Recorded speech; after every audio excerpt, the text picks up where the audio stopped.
Okay, good morning po sa inyong lahat. Ngayon, this is Tuesday, December 10, 2024. 14 days na lang po, Pasko na tayo.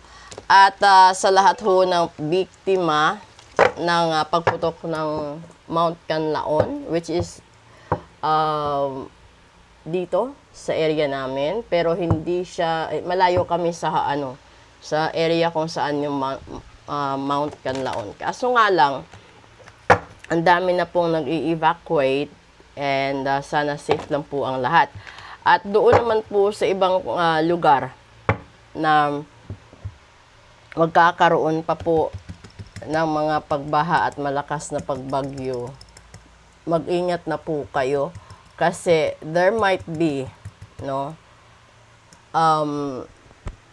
incidents na hindi maganda, lalong-lalo na po sa Friday the 13th. So, kapag sinabi natin Friday the 13th, Huwebes ng hapon, patawid ng Friday the 13th, at hanggang tanghali ng Sabado, ang pangit ng pangitain ko dyan. So, kung hindi rin lang naman hindi rin lang importante yung gagawin ninyo, you have to stay at home. Okay? And then inform your children na rin po kasi hindi rin maganda. Muna ito, we will go with a healthy reading 033. Kukuha tayo dito ng isa. At earth sign, lahat ng sagot sa mga katanungan at problema mo ay nasa sarili mo lang.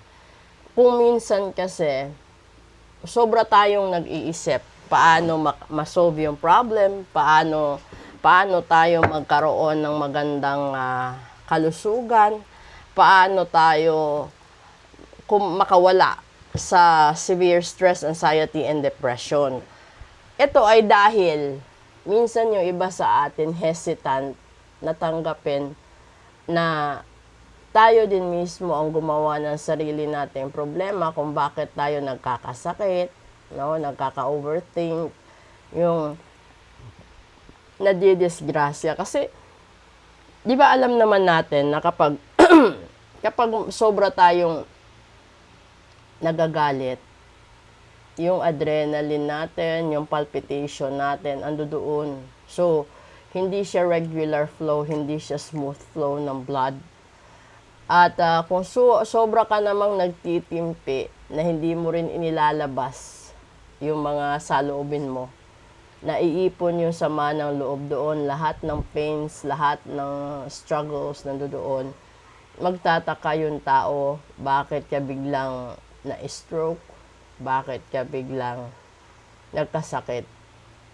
Minsan may mga bagay na hindi talaga may papaliwanag, pero ikaw alam mo, kaya ka nagkakasakit, kaya ka pumapayat dahil sa sobrang problema mo sa mga tao.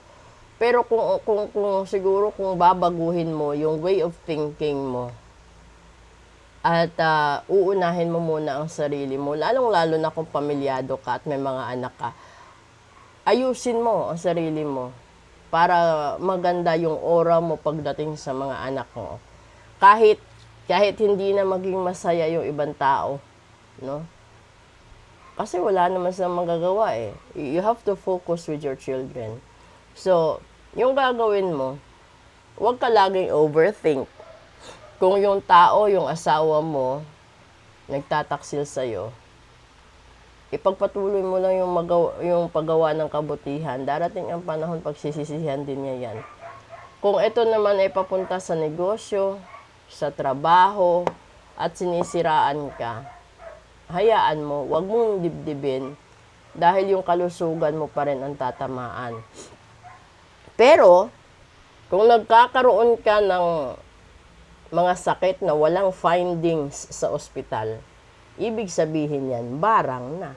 And mag-ingat kayo dahil maraming nababarang, nakukulam, nasusumpat na gayuma na hindi na lumalagpas ng Friday the 13th.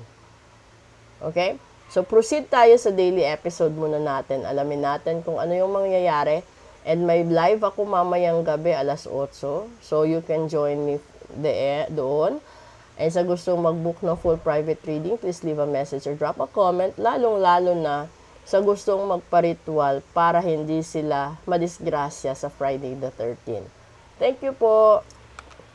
Ay, bago ko pala matapos, yung Friday the 13th, ginagamit din ng mga kalaban sa negosyo. So, dun sila nagpaparitual para malasin din yung kakumpetensya nila, malasin yung mga kapamilya nila, katrabaho nila, kahit sino na gusto nilang malasin sa larangan ng buhay at pera, lalong-lalo na sa usaping pag-ibig.